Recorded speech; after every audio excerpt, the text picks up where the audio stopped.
what I was saying a little bit earlier, that this is a very transactional pavilion, because people are very interested when it comes uh, to voluntary standards and things of that sort. This is a much more policy, but we do remember that even though it's about transportation, we do have an ETS on transportation. We do have ICAO, so markets do play an important role in transportation as well. Now, welcome. My name is Andre Marcu. I'm the director of the European Roundtable on Climate Change and Sustainable Transition. And the subject of the day is review of decarbonization policy for heavy duty transport. Now, this is a case study that we did and work that we did for the European Union. But nevertheless, this is the COP. So these are issues that will affect the EU, but in many, it's not like California goes, so goes the US.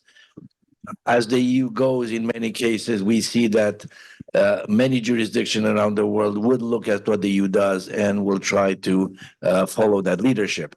Whether leadership is good sometimes, whether leadership is less good sometimes, that's a different story. But certainly the EU policy has a great amount of influence on it. So the way we're going to run this today, at least we hope to, is that I'll introduce the panel, very quickly the panel, and we have a couple of people on the telly. And then I'll go to the presentation of the report, because we did produce a report that it makes the object of the discussion today. And then we have a number of very distinguished speakers, and when I mean distinguished, I mean really distinguished. First, on my right is Pino Ricci, who is the CEO of Energy Evolution at ENI. Then on my further right is Nicholas Beckelman, who is Vice President of European Affairs at ExxonMobil in Brussels. On my left, Umberto Di Preti, he was the Secretary General of the International Road Union based in Geneva, a fellow Canadian, I would say. And then we're supposed to have on the, oh, there they are. Okay. I can see them. I hope they can see us. Silke Conrad for Daimler. Welcome, Silke, and thank you for joining us. And Thomas Fabian from ASEA. I hope you hear us, Thomas. I don't have a screen in front of me, but I know you're behind me, and I'm relieved by that. So what I'll do is I'll start first with the presentation. So you tell me who's managing this. Are you managing the presentation from there? Okay. Fine. So we'll move to the slide, and I'll tell you when to change the slides. But first of all, the report kind of dabbles into what are some most specific idiosyncrasies, specificities of the heavy duty transport. Heavy duty transport, and I found that driving every time I fly between Venice and Milan, it is a backbone of the European economy. They're everywhere, these people, and they really play a very important role, because they will transport not only people but also goods, and these goods go from one end to the other of Europe all the time and outside European boundaries. It is an industry that is very cost price sensitive. It is it's a B2B business, is not something that deals with the public. So as a result of that, it is very cost sensitive. There are relatively limited alternatives to heavy duty transport. We will have a certain amount of alternatives, but one must remember that the economy right now is built on very much on time delivery and flexibility, and there's expectation that continues to exist. So that limits the options that we have. The fact that it operates across a wide area, both urban and rural setting, it is a high energy and high emitting industry. And again, what I said before, it is not necessarily in one country.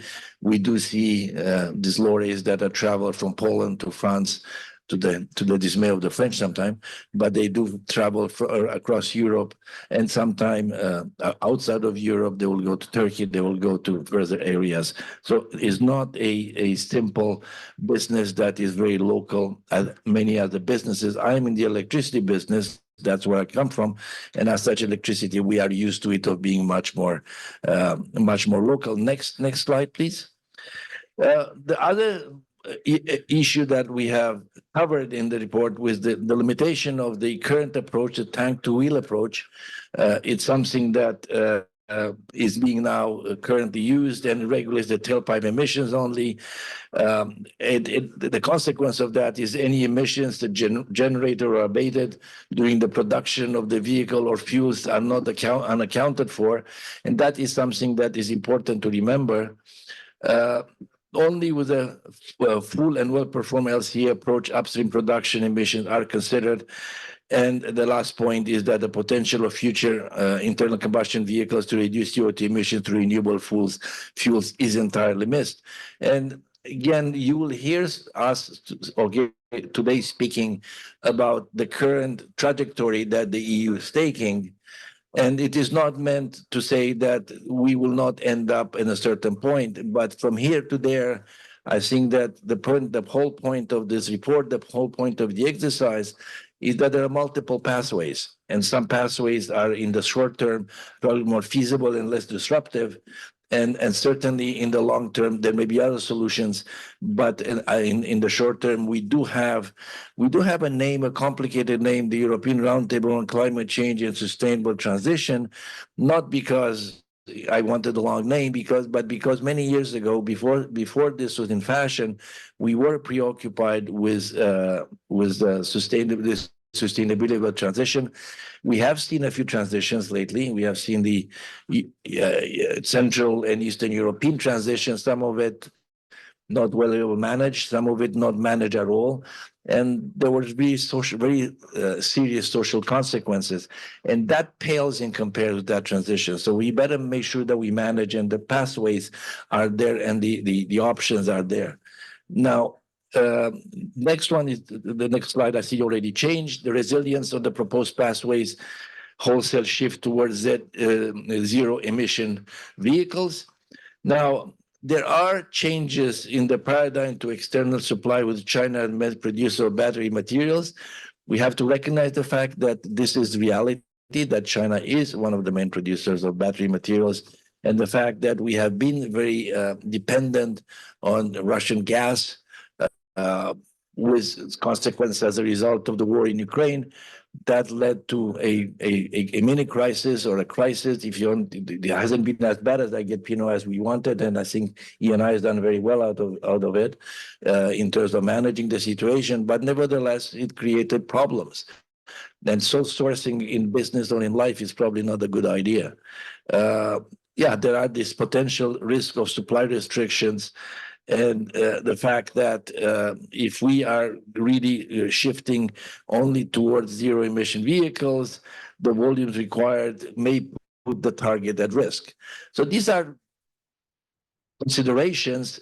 None of them are necessarily something that we cannot deal with, but nevertheless, there are serious considerations. Let's go to the next slide, and that is regarding societal impacts. The fact that consumers will inevitably face an increase in product cost. That is something that is given the cost implied in moving to a new model, a new type of transportation is something that it must be expected, and people have to be honest that this is what's going to happen. There may be a disruption in the established value chain, and we have seen how dangerous disruptions. We've seen that when the Soviet Union fell apart, disruption in value chains led to a catastrophe, and I don't think the EU would like to see a disruption in value chain in some cases, some very fundamental thing like food transportation is not something that we want to play with. And the fact that we have been leading towards renewable energy and the power industry, which unfortunately could not join us. We had invited NL, but they couldn't join us today. There is competition for that. There's enormous amount of electricity in the steel sectors and much of electricity renewables in the aluminum sectors. A lot of sectors are electrifying. Heating is electrifying, but this has to come from somewhere, and that is leading also to scarcity. Next, please. So that leads us to identifying a number of gaps. And again, the fact there are gaps need to be identified, not for the purpose of saying, no, we don't want to do this. And we know, and I think everybody around this room knows that they need to decarbonize. I don't think that's the debate that we're having here. The question is, what is the pathway and, and how we do it. So in terms of enabling condition as main gap, the charging infrastructure for deployment of zero emission vehicles. I think that the dynamic of that and the distribution of that, which I think Umberto will probably be able to speak much better than me, but that is a very different kettle of fish than what we have right now with people stopping at gas stations. So that will lead to an incredible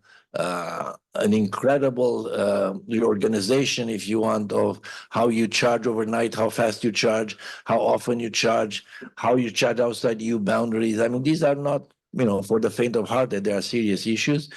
The challenges of updating the electricity grid. Well, let me tell you this. I'm an electrician, so I don't understand anything about heavy-duty vehicles, but I understand about electricity. And all I can tell you that I wanted to increase my, I have a little house in Italy, and I wanted to increase from 3 to 6 kilowatts, and NL charged me an enormous amount of money, and they told me I had to wait for 6 months. So the pipes are not something that are to be taken lightly. Also, you're Canadian. We try to bury all our distribution lines in Toronto, and they gave up about 6 months because it became impossible. So the distribution system is not something that is to be taken lightly. It's not impossible. But only takes money and energy, and it's not an infinity of that at this stage. And then the other one is the secure battery production capacity in a sustainable way. The worldwide competition, lack of raw material deposit in the EU creates an over-dependence of specific country and regions. I'm not sure we're here to name countries and name the dependents. The EU is in the end a cooperative and a trading bloc, but nevertheless, trading and friends as we are, they're still in a competitive mode. That's what life is, and we're not going to change this. And finally, the regulatory process and the permitting procedure that need to be streamlined across the EU to roll out charging station and refueling points. These are also things that, again, all of these can be addressed. The question is, you want to decarbonize as fast as you can. Is there more than one pathway that can help us in doing this? And the next slide is about my favorite topic and something that in Brussels has become a bit of a dirty word, and that is technology neutrality. We come as ERCST, we do a lot of things now because we've grown up, but we come initially from carbon markets and carbon pricing. So I'm the founder of this organization of AIDA. So if you believe in carbon pricing as a method of allocating assets, then you got to be technology neutral, or at least in principle. That is the benefit of this approach. In Brussels right now, technology neutrality is kind of went through a valley. Now it's coming a little bit back up. Heard Commissioner Simpson talk about technology neutrality. So if she says that, I can say that. But it is nevertheless clearly that the current approach, the proposed approach by the EU, is in principle technology neutral. In practice, it's not. I think that's what we need to understand. And again, we're not naive. We understand that everybody has to put the shoulder to the wheel, but nevertheless, giving a chance the different technologies to make the contribution and not limiting anybody's efforts is something that we should think about it. Now, in terms of the last couple of slides that I have, the conclusions that we will draw from our report, the achievement of CO2 targets require a series of cumulative conditions, and that would include the provision of a wide variety of zero-emission vehicles through OEMs capable of performing the same duty as current internal combustion vehicles, the provision of renewable energy generation to accommodate the power demand, the distribution network, and the provision of a dense network of charging points in the EU.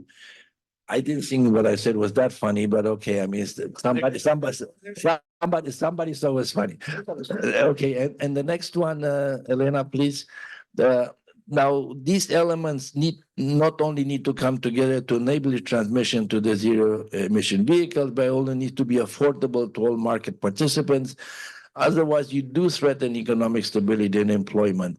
Now, this is the backbone of European industry or the European economy. We built a prosperous society over the last couple of 100 years. It's imperfect, and everybody wants to perfect it, but also you don't want to put it at risk, because disrupting supply chains will put that prosperity at risk. And the whole decarbonization is implied on the fact that somebody can pay for it. And unless we are a prosperous society, it's going to become increasingly difficult. We see what is happening in many developing countries. I'm here in many ways representing a developing countries, and they need resources. We do have the resources. Let's make sure that we continue to have those resources.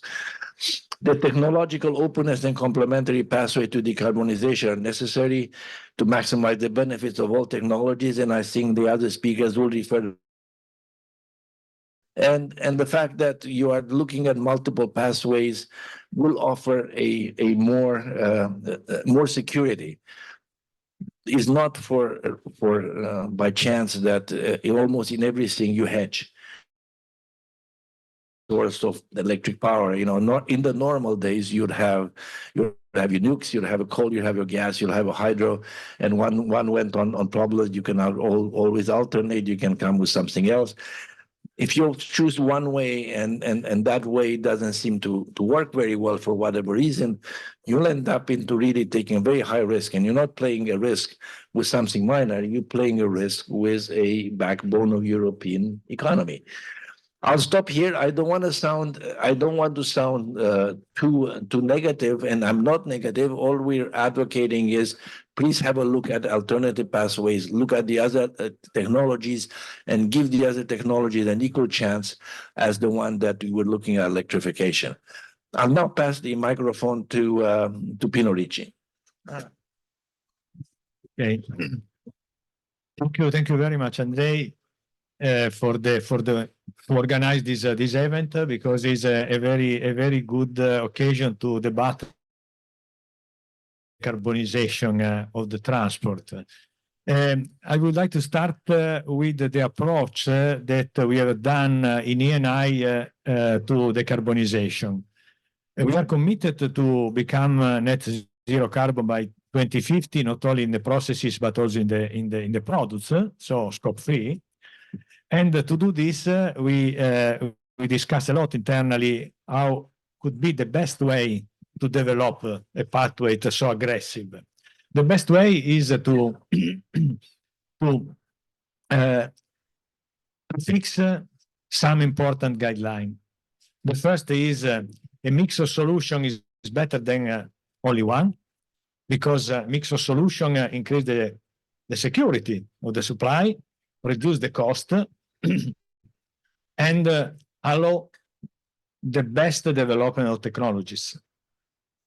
To be technological neutral is another important guideline, because ideological approach is always negative for a company, but also for a country, and in this case for the overall planet. Ideological is against every economical engineering reasonable concept. The third is evaluate the potentiality of decarbonization based on cycle life, on the overall cycle length. That is another element very important, because we have to take into account all the emission around the total life of the vector, of the vehicle, or whatever. Following this simple principle, the pathway become quite clear. And in fact, our program has been developed investing a lot in renewable, traditional renewable, solar and wind, but also in low carbon fuel, biofuel, biomethane, also in CCS, because we have some hard-to-abate sector, not only transport, but overall, that could be decarbonized only capturing CO2 or replacing the gas or other energy vector with some decarbonized vectors. So CCS is another solution. Up to nuclear. We are investing in the fusion nuclear technology together with MIT. Why not? Because we believe in the future that nuclear could help for the decarbonization, because solar and wind alone are not in condition to sustain with the storage, energy storage, all the system, not only the little smart city, but all the system, industrial, transport, all the hard to abate. So nuclear could be a solution, but always in the mix, not one alone, but all in the mix. Looking at the evolution of the pathway in Europe, the European Commission, we have to take into account the mistake done for the light duty. European Commission started to ban the internal combustion engine before to find solution to manage the raw material for the battery, before to know very well what has to be the investment for the new network, for the recharge system, before to understand how to reduce the cost of the vehicles to compete with the old one, and before to know how to maintain the competition for the automotive. That is one of the first elements of the GDP in Europe. We see Germany, France, Italy have millions of people working in the sector. So all these elements were not to be taken in consideration before to ban the engine. Okay, I'm not against the electrical transportation, and we invest on electrical transportation. We are the second installer in Italy of a recharge system, and one of the first in Europe. But all these elements have to be considered before to ban something. And now, when we move from light duty to heavy duty, we have to take into account this, what happened in Europe before. Otherwise, we will increase again the cost, we will increase again the risk to doesn't meet the target, and we increase again the risk of energy security and the risk of dependency from one country. If we look at the raw material directive in Europe, critical material, one thing included in the directive is within 2030, Europe must reduce the import from only one country by 65%. Wow, 65% is a target. Oh, if we look at what happened with the 40% of dependence of gas from Russia, the conclusion is that we have a problem. We have a big problem. No. So developing a pathway to looking at this experience and this element and guideline, the answer is that we have invested in all of the direction, but looking always to the most efficient and effective solution for every part of the sector.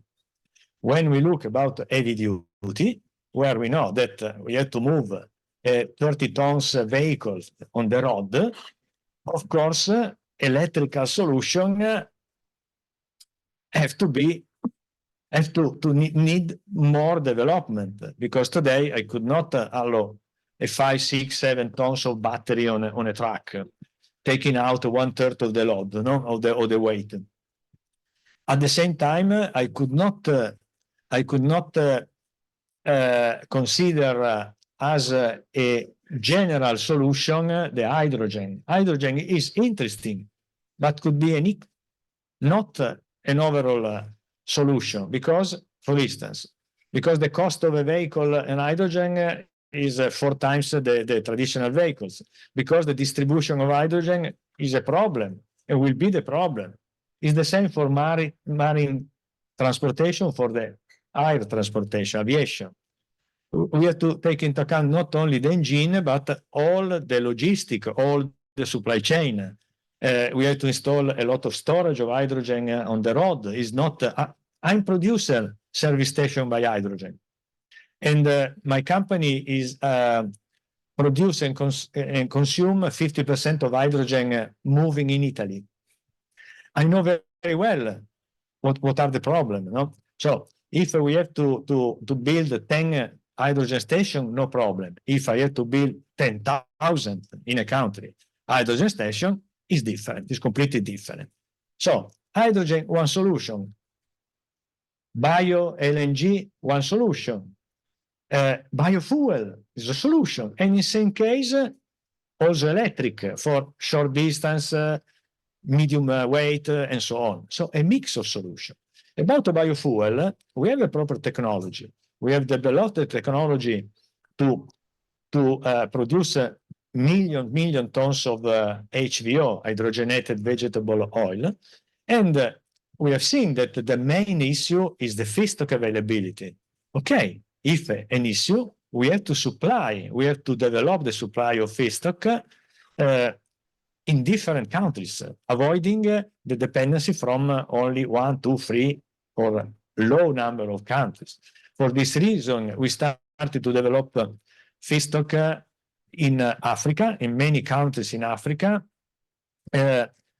using abandoned land, degraded land, not productive land, with an agriculture with some vegetable that doesn't need water or very low quantity of water. So not in competition with food, but we have seen that there are million hectares of land like this, where we could cultivate plants like castor oil or other plants, where we could optimize the production and provide a lot of quantity of feedstock for biorefineries. Further two elements are related to the social impact of the transition. We have to avoid that the transition affect too much the employment, not only at the regime, but also during the transition. Because if we produce a million unemployments, the unemployment itself stop the transition. This is the risk. So we have to consider this element and follow some solution that could minimize the risk of unemployment during the transition. The transformation of a traditional refinery in a biorefinery is a solution that maintains employment and skills and infrastructures too.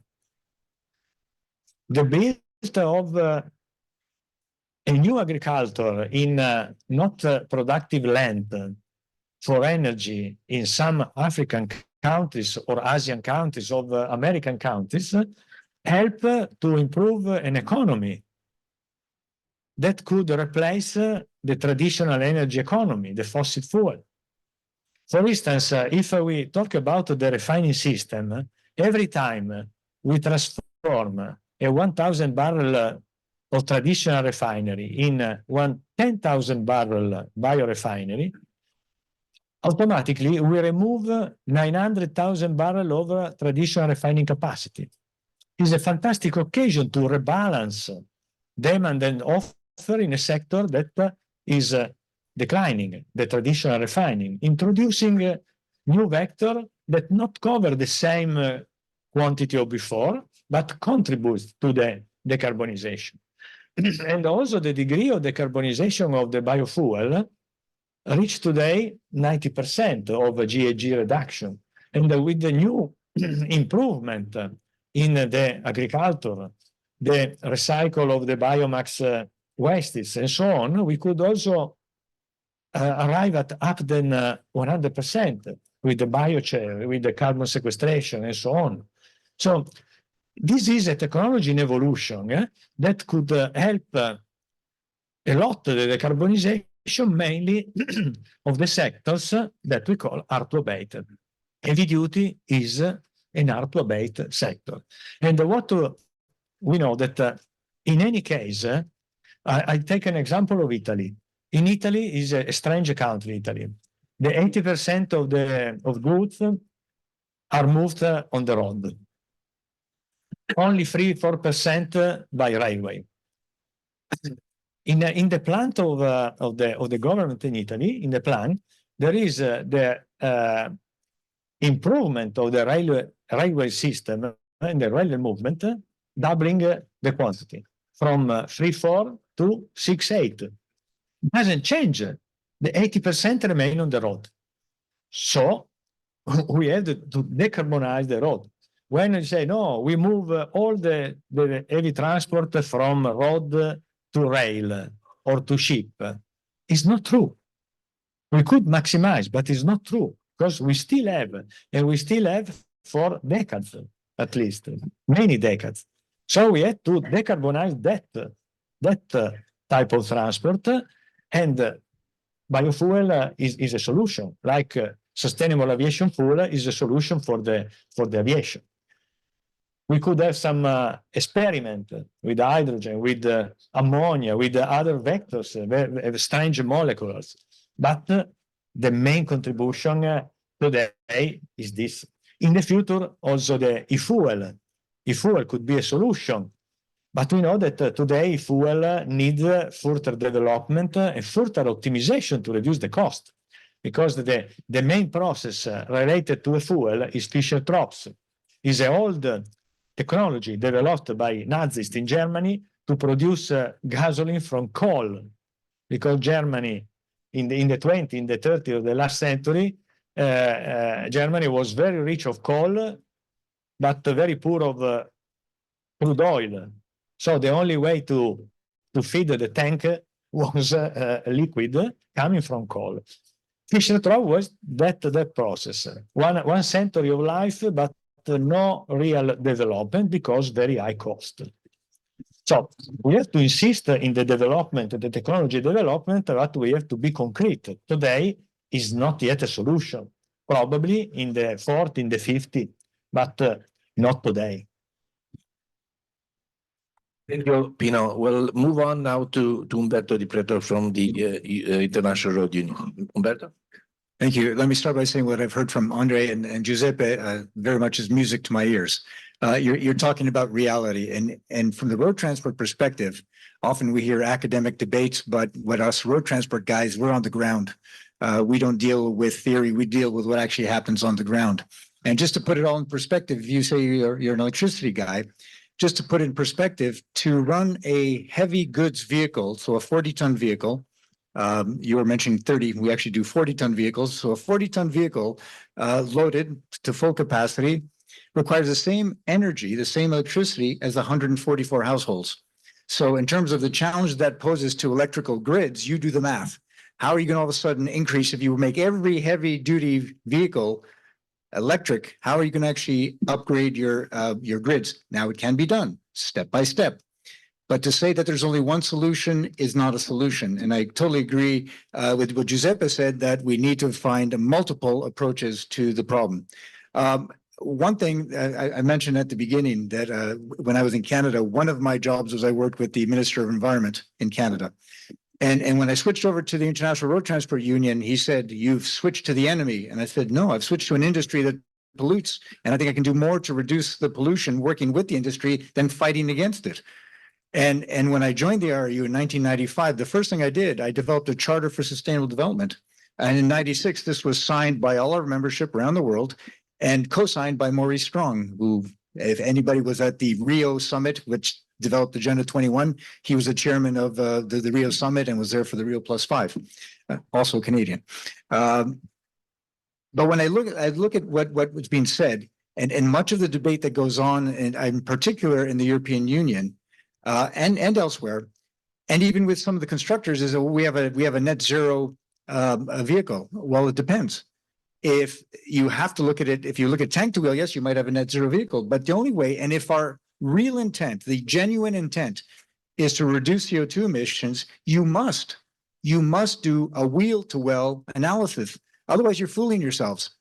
I can have a zero emission vehicle that I bring to Mongolia, where I just was, okay, theoretically zero emission, but I'm using 98% of coal for my electrical production. 98% is done by coal. So what have you achieved? You're still spewing out CO2, yet I have a zero emission vehicle.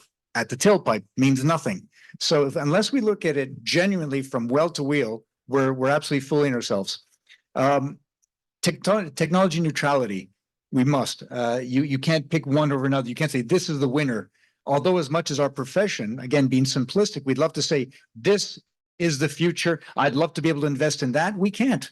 Plus, as a transport operator, I have all different clients. Some clients that will need a van that I can go electric, and some will need a 40-ton truck. And by the way, some will need dangerous goods moved. So I'm going to use a battery for moving dangerous goods. So my battery, if it catches fire because my flammable goods are highly flammable, and then I have a battery that will burn for 3 days. No, it's just not realistic. There'll be a number of scenarios that we have to consider. Again, utopia would be this is what you need to invest in. But you can't invest in any one thing because there's no certitude on any. We need to pursue absolutely every option.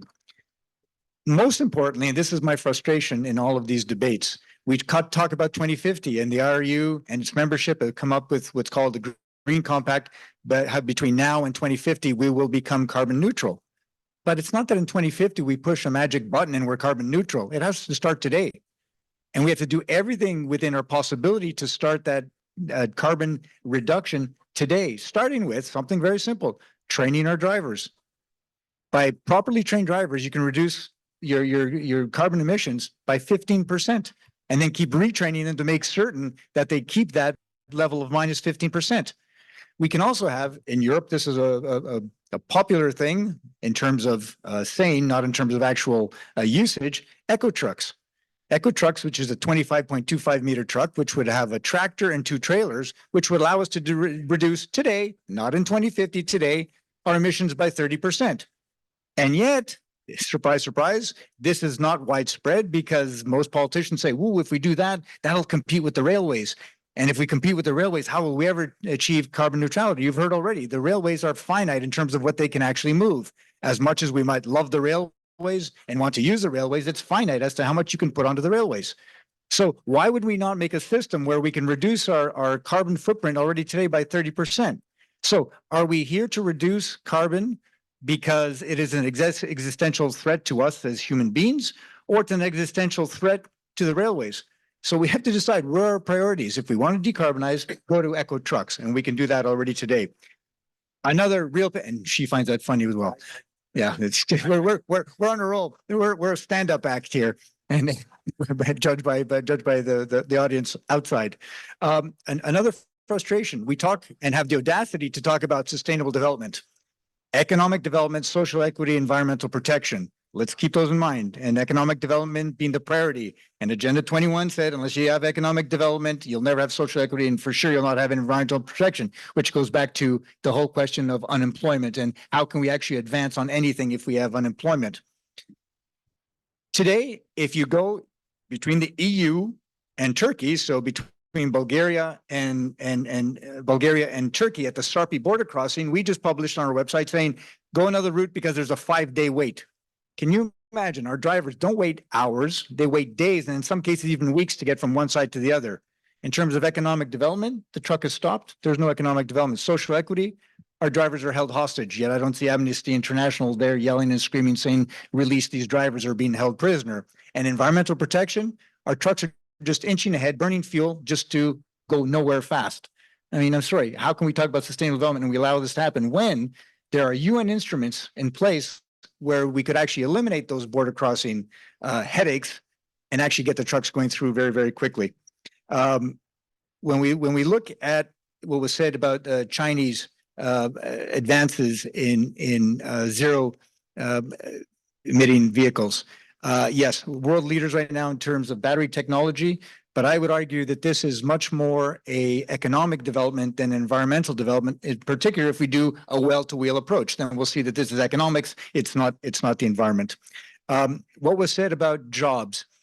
I was just, and excuse me for this, even though we're at a decarbonization conference, I was in Maranello, Italy, to visit the Ferrari factory.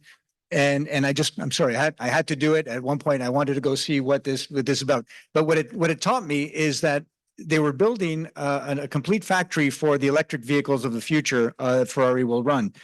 But I also understand that when you build a car, 40% of the employment is the engine. So if all of a sudden you remove the engine and just put a battery, you'll have 40% unemployment for all those in the constructor business. So what will you do with those unemployed? The other issue that was raised by Andre is that as we move forward with electric vehicles, this will mean that there will be higher costs on what we buy. I often invite people, say, come to Geneva and I'll invite you for a cup of coffee and I can show you to have that cup of coffee. Coffee requires 29 companies from 18 countries to have that cup of coffee. And the reason is because we as consumers only pay X amount for that cup of coffee, why they find things all around. If you want to look at what goes into building a vehicle, I can tell you in Göteborg, Sweden, where they build Volvo cars, it's 10,000 suppliers from around the world. In Wuhan, China, I learned it's 30,000 suppliers from around the world to build a car. Okay. What does that mean? It means that road transport is part of the production process. So the more we increase the cost of road transport, and by the way, in Europe, road transport is the most expensive in the world right now. So if you keep increasing the cost of road transport, you're increasing your production costs, meaning you'll have higher unemployment lives. You have to keep in mind always the economic development part. And if you don't have that competition, you will not sell your goods.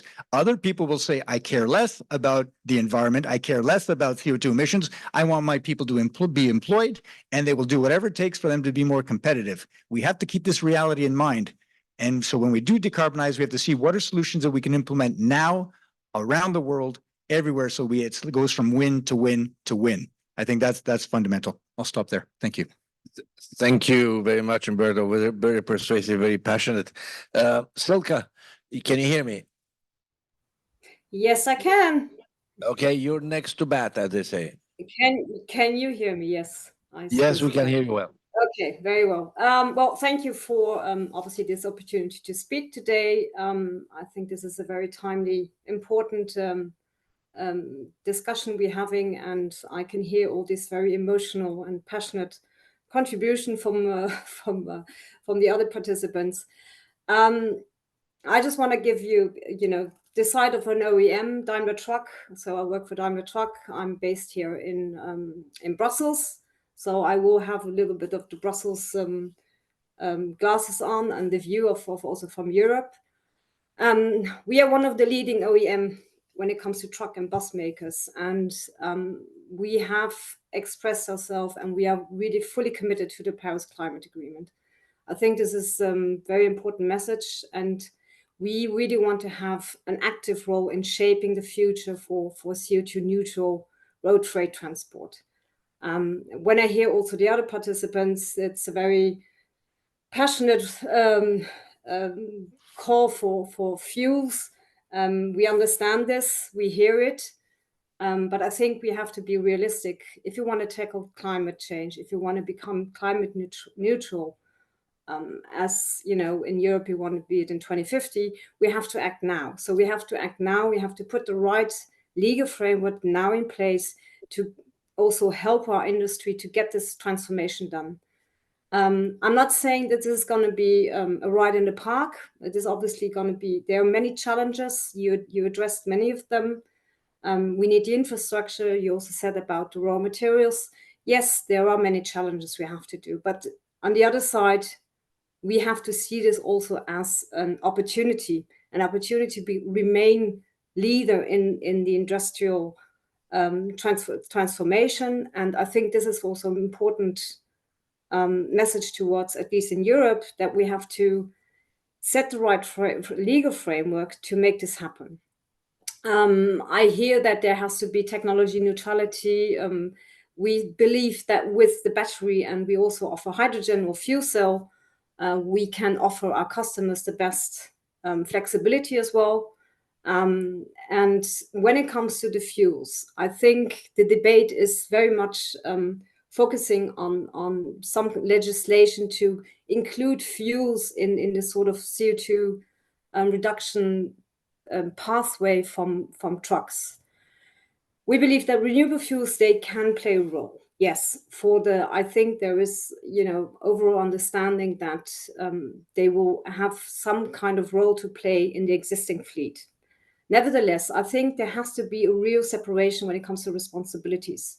We shouldn't mix up the responsibility. And I think in Europe, at least, we have a very clear framework who addresses all these different aspects. We as a truck maker, we can control, it is already complicated as it is, but we can control the vehicle.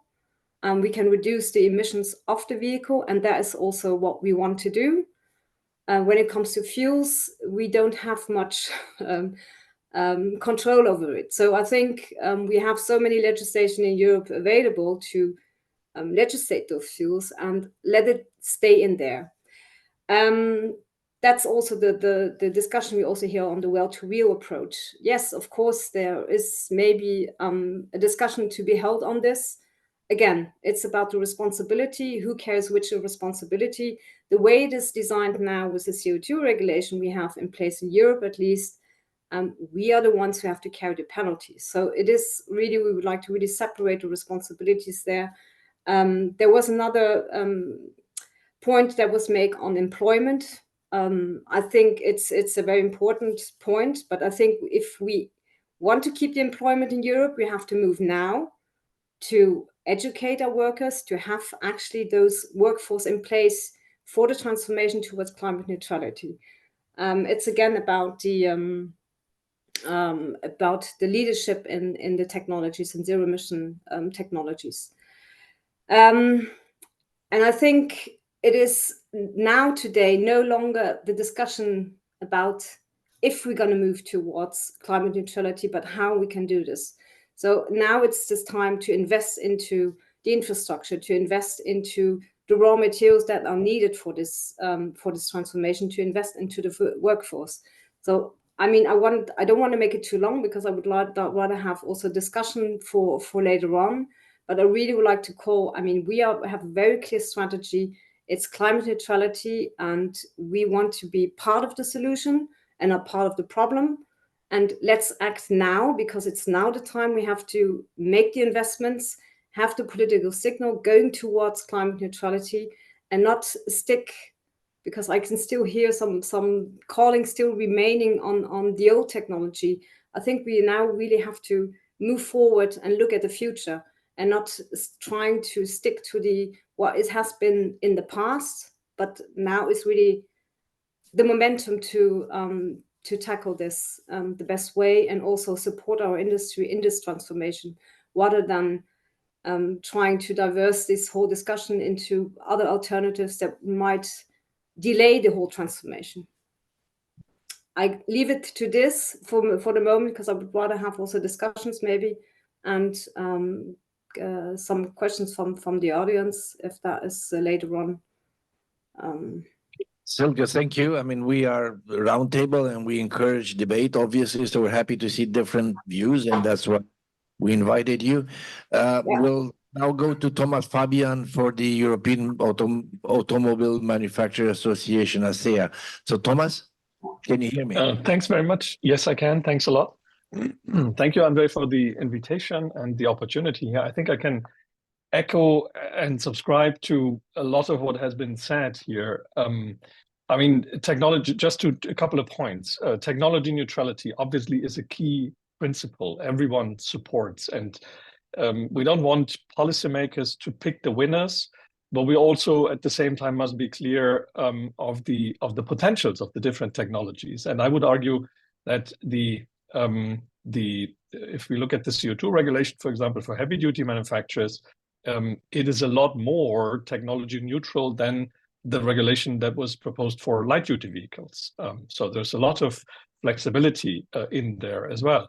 It may not be perfect, but there are elements there.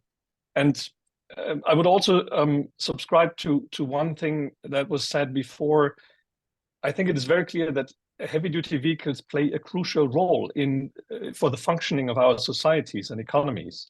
they will be around long term. And I think it was mentioned modal shifting, so moving to railways, for example, and other transport modes, yes, can contribute to more efficiency in transport and logistics, but trucks will not go away. Trucks will continue to have to do the job, and they will continue to play a dominant role in transport at large.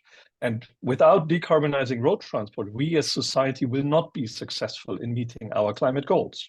So heavy-duty transport definitely is a hard to abate sector, and one of the reasons may very well be that it was mentioned. Our customers, transport operators, are not. I mean, they may be very passionate about the job, the business, but they're also very cool-headed when it comes to making this a business, a successful business. The question is not if we can decarbonize heavy-duty road transport. The question is how fast we can do it. And I would also argue that there is indeed multiple pathways that are not necessarily exclusive, but they are complementary. The industry, vehicle manufacturers do have a very clear view on how to transition to climate neutrality.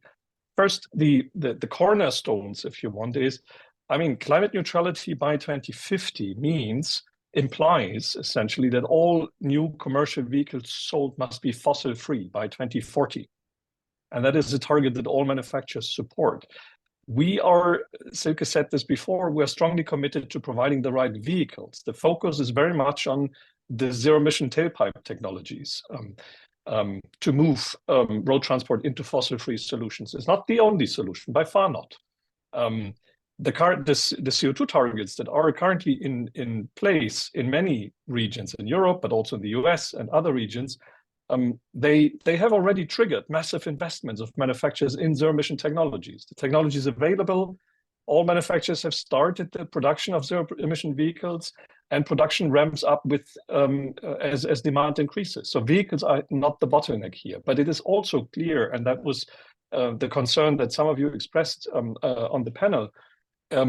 Of course, decarbonizing heavy-duty road transport is different from other challenges the sector has faced before.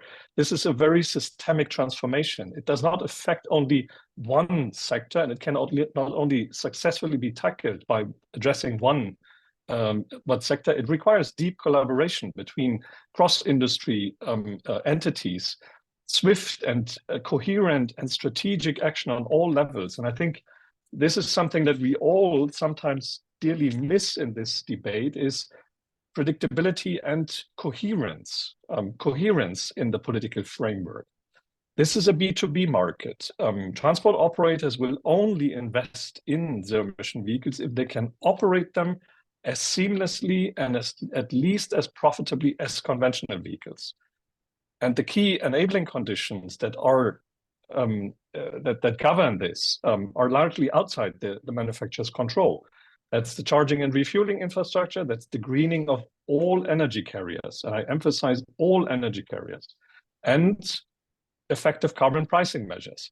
Now, despite the focus, and that's my last point here, despite the focus of manufacturers on zero-emission vehicles, it is very clear that the internal combustion engine as a technology will continue to play a long-term role in heavy-duty trucking in Europe, but also in other regions of the world. All manufacturers agree on this. In fact, the internal combustion engine vehicles powered by fossil-free fuels will be part of the decarbonization pathway. They will be on the road for quite a while, and they will have to contribute, Silke said this, to CO2 reductions. That's why it is so important that all energy carriers must be decarbonized quickly. However, and I think in our view, we all agree that the regulatory framework, and some may say the pressure to decarbonize the energy carriers, is not yet coherent enough, and it is perhaps not strong enough yet. Vehicle manufacturers all agree that more ambition is needed to ensure that we can phase out and fully replace the fossil fuels that are being used in trucks today as quickly as possible. But this does not take away any of the ambition that I outlined earlier of the vehicle manufacturers to go as fast as possible and as far as possible into the zero-emission technologies, depending on on the presence of the crucial enabling factors. So yes, we need to decarbonize quickly. Yes, it can be done, but it requires collaboration, partnerships, cross-industry partnerships, and predictability and coherence on all levels. Thank you. Thank you, Thomas. And last but not least, we go to Nicholas Beckelman from ExxonMobil. Thank you. Thank you very much. Yeah, a lot have been said on the debate today. I would like to give a different viewpoint, a little bit, perhaps a little bit more holistic viewpoint, an approach from a global industrial investor, which explains how we as ExxonMobil look to this. And the starting point is the energy transition, where it is about lowering emissions and keeping energy affordable. Exactly the same on decarbonization of transport. We need to decarbonize transport and making sure that we keep moving goods and people in an affordable way. So as Eni, as Daimler, we want to be part of the solution in decarbonization of transport. We do want to contribute. We have established some years ago low carbon solutions, where we announced that we will invest 17 billion in the years to come, especially in sectors who are hard to decarbonize, such as heavy duty. And globally, how we look at it is three conditions need to be met in order for us to make such investments decision. First, policy. Policy has to be policy driven. Policy need to be put in place to start that process of decarbonization. I will come back on that later. Secondly, the scaling up of technologies, all technologies. Unfortunately, we don't have the luxury to pick technologies as Europe does right now. That's also said by the IEA, where out of the 50 technologies needed, only 2 are on track. And from that viewpoint, as a company, we are utterly technology agnostic. I think that's important to know. We're not pushing for certain solutions. We are investing in low carbon fuels, as we are investing in H2, green and blue. As recently, you might have seen the announcement we are investing in lithium. So we are trying to do the full spectrum there. Finally, third condition is there has to be market-based solutions. Eventually, it will be the market who will drive the decarbonization, because it's probably too expensive just for policies or governments to drive that decarbonization. So if you come back to policy, the first point, that's the part of the discussion today. So what we try to look for is market-based, technology-neutral policies, which will help us define to invest. That could be a carbon tax. And in Europe, there is a proposal of an energy taxation on table, which we utterly support. That could be cap and trade system. There is now in transport the ETS too. And third, that could be a carbon intensity standard, which is the example, the policy measure which was made proposed in Europe for maritime. And that's what defines us, where we will be investing or not in low carbon solutions. And a very good example where I believe they got it wrong, and I'm glad that I'm joined by 2 Canadians here. It is the Canada Clean Fuel regulation, which is a technology neutral kind of carbon intensity standard. This allowed us to make a multi-billion investment in our refinery in Strathcona, I think it is in Canada, which multi-billion investment, where I think in 2 years' time, we will be producing more than 30,000 barrels, with the intention, globally as ExxonMobil, part in this refinery as well, to produce around 300,000 barrels of low carbon liquid fuels. Low carbon liquid fuels, which will be served all sectors, irrespective in Canada. And it's interesting, both in Canada and the US, we are able to collaborate with the car and truck manufacturing. So we're more or less going into the same direction. In Europe, at this stage, unfortunately, one of the issues which we have, the current regulatory framework, among other things, prevent us to make similar investments for us as a company to help Europe achieve its targets, and that's very unfortunate. Because it only will lead to a potential deindustrialization of Europe. It will not help decarbonization of industries such as our industry, the refinery, and it will not help for Europe for security of supply either. Thank you.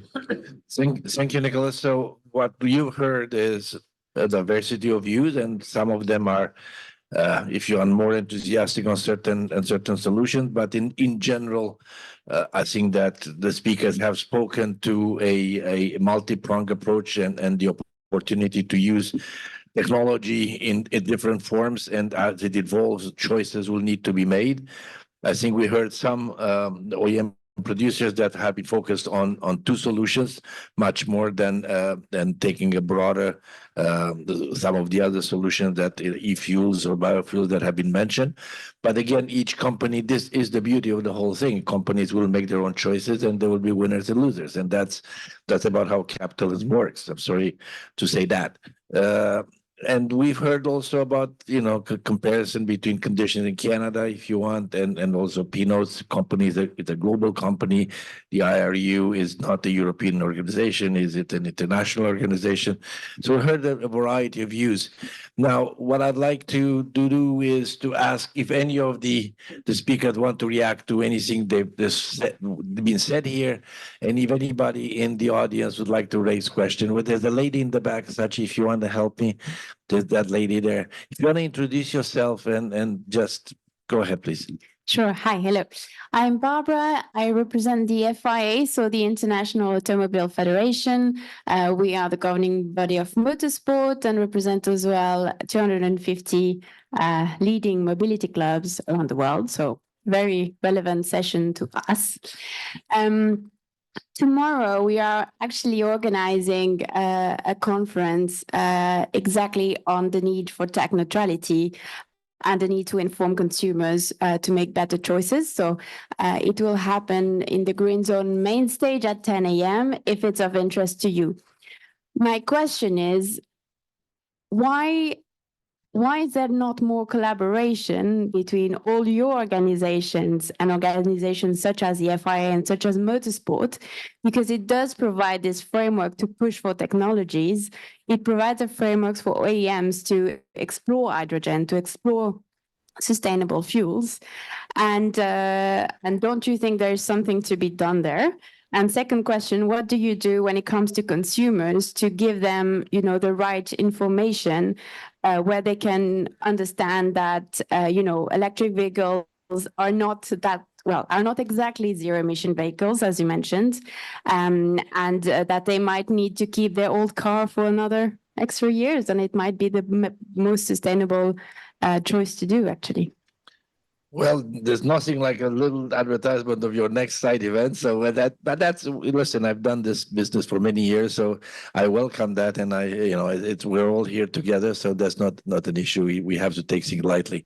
Anyone want, Yeah, I think it's imperative that we get better at working together. As I was saying to my colleague Jens Hugel in the audience, saying when you come to these COP, you discover so many organizations you didn't even know existed. Now the FIA, I'll tell you, I was with Ben Sulayem last Sunday, so we're in close touch. But we do need to see how can the FIA, for example, and IRU, work better together. One of our main challenges is that when we talk about traffic congestion, we talk about emissions, 90% of the vehicles on the road are actually private cars. So how do we actually move some of those private cars onto public transport, more efficient bus and coach, which is actually the cleanest and safest way to move people in the world? So how do we work together on that, but at the same time give people that freedom where they still have the mobility that they want, and the mobility of tomorrow will be a different mobility than what we see today. And it starts, if I just look at my sons, the mobility that I enjoyed as a teenager is not the mobility that they as 22 and 25-year-olds are enjoying. They are looking on the phone saying, how's the fastest way to get from here to there? Looking at carbon neutrality, looking at public systems. So it's a different generation, and we have to adapt to that new generation. But I take your point on all of us working more closely together. If I can just make one comment on something I heard from behind us. I didn't hear any of the speakers basically saying we should not do anything and stick to the current technology. What we are saying is we need to act now, but we need to act realistically with all the means available to us, including that the internal combustion engine will be there for a while. So let's put clean fuel into that internal combustion engine, especially if you want to have an impact on the developing world where their move towards electric will be much slower. So let's make it that their motors are as clean as possible. I'll stop there. I've said enough. Well, I tell you, Umberto, I don't know, your kids are in Canada or in Geneva. My kids, they take their mom's car. So that's the way they do it. They don't have a car. They pretend they have no cars, but they take my wife's car. Go ahead. No, just a comment about collaboration. I think that for the decarbonization of the transport system, collaboration is the key word. If we look at what happened in Europe for the light duty regulation, we have seen that the first step, Dieselgate, the second step, very poor communication between car manufacturers, Acea and so on, and fuels producer, Fuels Europe. No? And at the end, the solution is we have to ban the internal combustion engine. You know, this is all electric, no carbon neutrality, no problem of raw material, no problem of employment, no problem, whatever. Electric can stop. Based on this lesson learned, we have tried to approach also the decarbonization of marine transportation and aviation. With a complete opposite approach, that it means to put together all the actors. For instance, for the aviation, the aircraft manufacturers, the airports that have to manage the logistics, the vector producers, research center, universities, and so and so. And putting together in advance all the components and fixing simple guideline like I discussed before, carbon neutrality, life cycle analysis, mix of solution better than one solution, and so on. At the end, you find the solution, the most efficient solution, or the most efficient mix of solution. That is not the same everywhere. Otherwise, as Umberto told us before, we produce an electric, we feed an electrical vehicle with coal or something like this.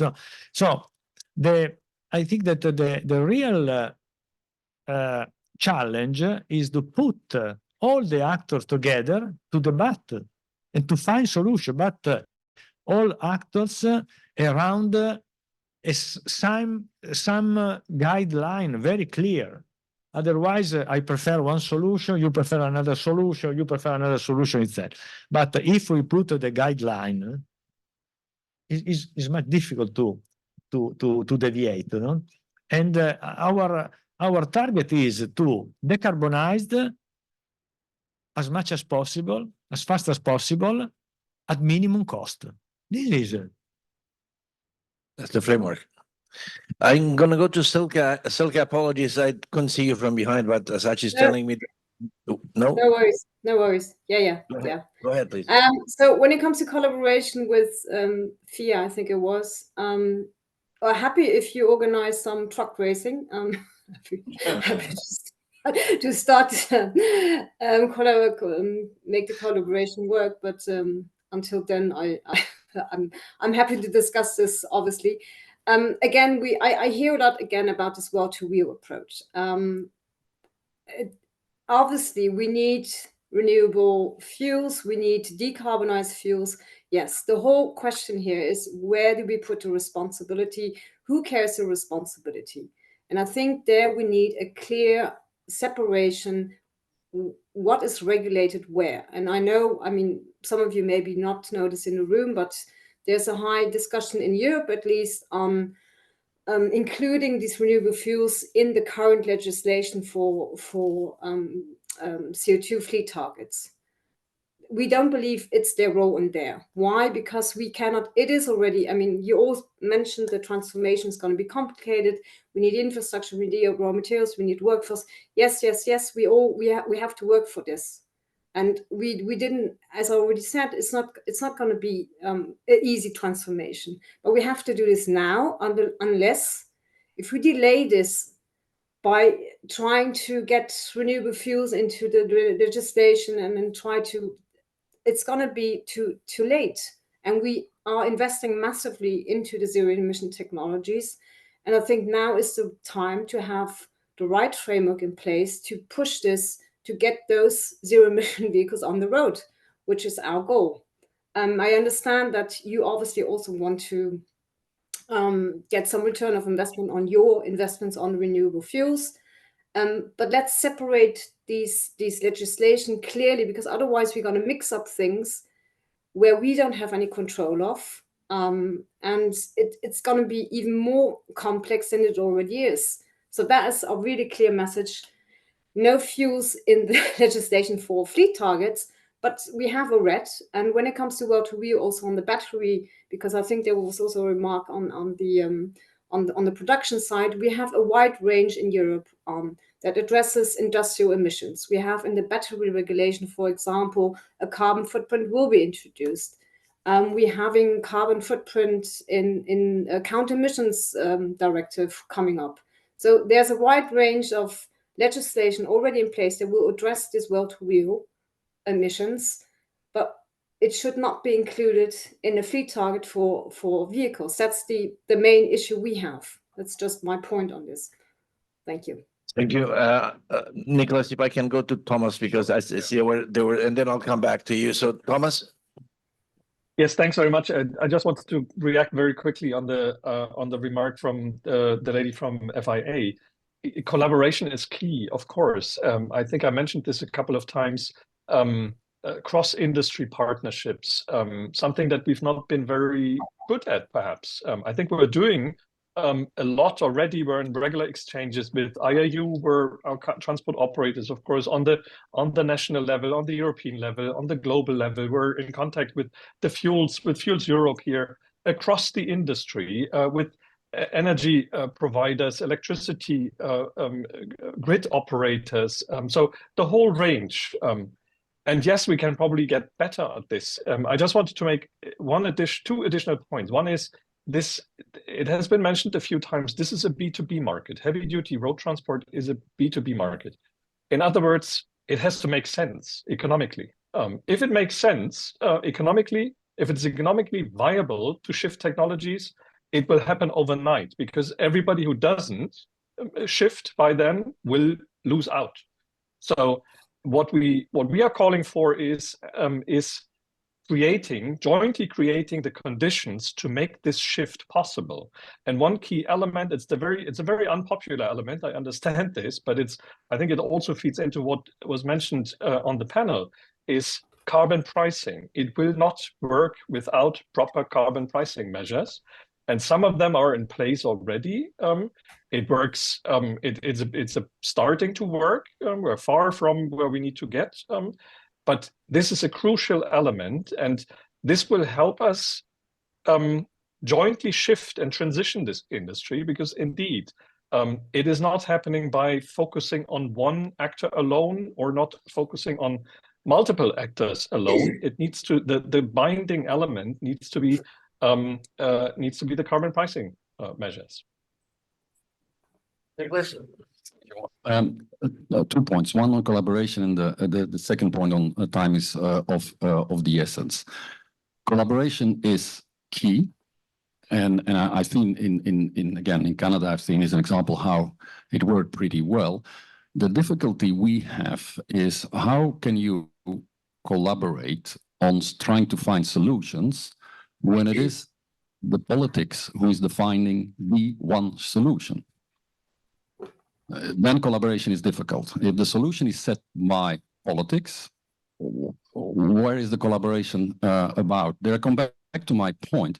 is that we don't have the option to exclude technologies, and the choice of technologies where we will need to collaborate will need to be defined by the market, because it will be the market who will provide us with the most cost-effective solutions. And that's exactly what's ongoing right now in the maritime. You know, the maritime, you see all these solutions. Short hull will be electrification, longer hull ammonia, could be LNG, whatever. All these solutions are being discussed because you have a market-based driven policy setting. Secondly, time is of the essence. Yes, of course. Hence, I don't understand why you exclude a technology who can decarbonize the fleet now. There's a gentleman here, Sachi, if you'd want to bring the microphone. Thank you very much. Good morning, gentlemen. Good morning, everybody.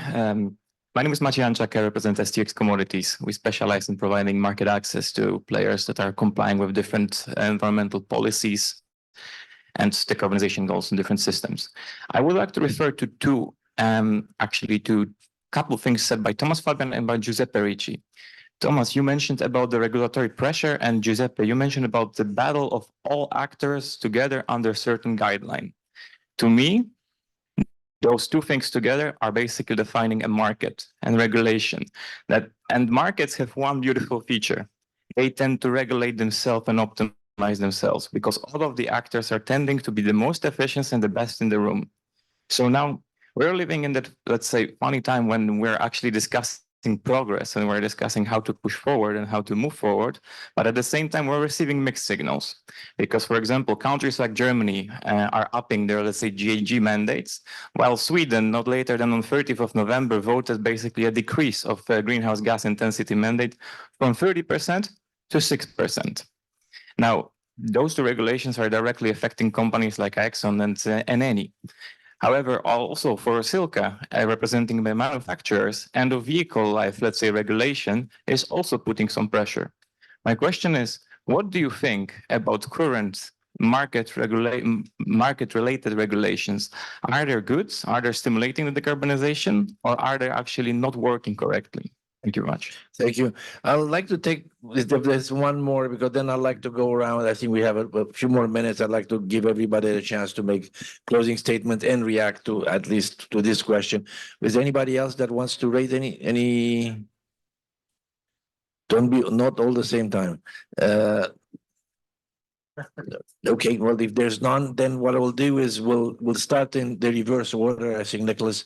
So we'll start with you. So you heard a comment from the floor, but also as part of the discussion here, any closing remarks that you may have again? Yeah, we have to, they're going to kick us out. Yeah, no, exactly.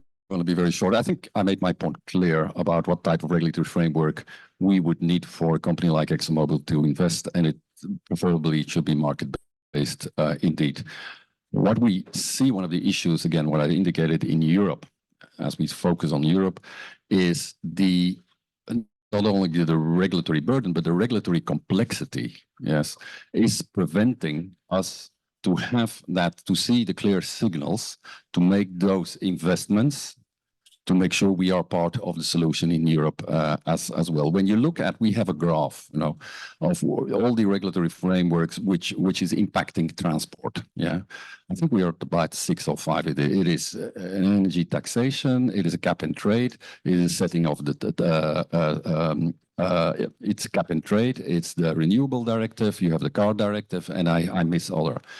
That is giving complexity, is giving mixed signals, and makes it difficult for a company like us to make those investments. And that's what we have been calling up. We have 17 billion to invest.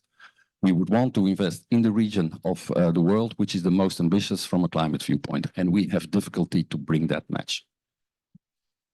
Pino? I think that the current European regulation is, of course, I agree with Nicholas, very complicated. But in some cases also very, very addressed to one solution. So in European Commission before address the solution. The solution is not decarbonization but electrification. And later they have built a regulatory framework based on that solution. So the ban of internal combustion engine. Hydrogen must be only green. The raw material, critical raw material act is, we know, we discussed before. So we have many items that address in a certain direction that is very strange. Okay, there was the Dieselgate at the origin, but why hydrogen only green and not blue? Our target is to decarbonize. Why not? Europe is not all the same. We have France with nuclear. We have North Germany with the wind very efficient. We have other places like Italy with a depleted field for CO2 storage. We have the other every country is different.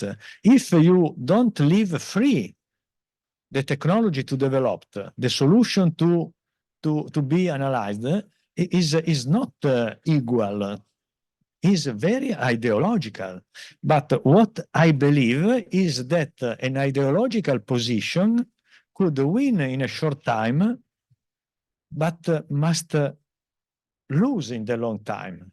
And so I prefer to not invest in ideological solution. I prefer to wait or invest in a mix of solution. Because we have seen with the crisis of gas and later the war,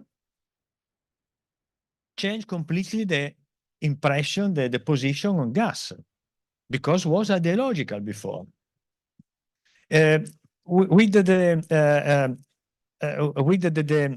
economical crisis, something is moving. Also for the biofuel, we are producing biofuel. We are seeing in Sweden the change of rules this year for the next year with the reduction of the mandatory for biofuel because to hide the cost, not acceptable for the evolution in a very rich Sweden, not in the poor Italy or Spain or Greek. No, so this is the risk. If we approach also the regulation with an ideology, without taking into account the market, the cost, the technology neutral, and so on, in the mid-long time, we lose. This is the risk. I'll just compliment what Giuseppe said, and that is, if decarbonization is the genuine goal, then let's genuinely decarbonize in everything that we do and the approaches we take. And that it's not ideology, that it's actually decarbonization that is taking place. And let's start with what we can do today. Let's not wait till 2050. There are measures we can take today, putting ideology aside, putting preferences of one mode over another aside, and let's decarbonize today. Thank you. Thank you. Silke, any closing remarks?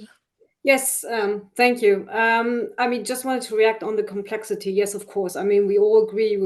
Those who are all in Brussels, we all agree for the moment. It's let's put it that way. It's a regulatory tsunami we are facing. I think the biggest challenge is that we have that all legislation now is somehow interlinked.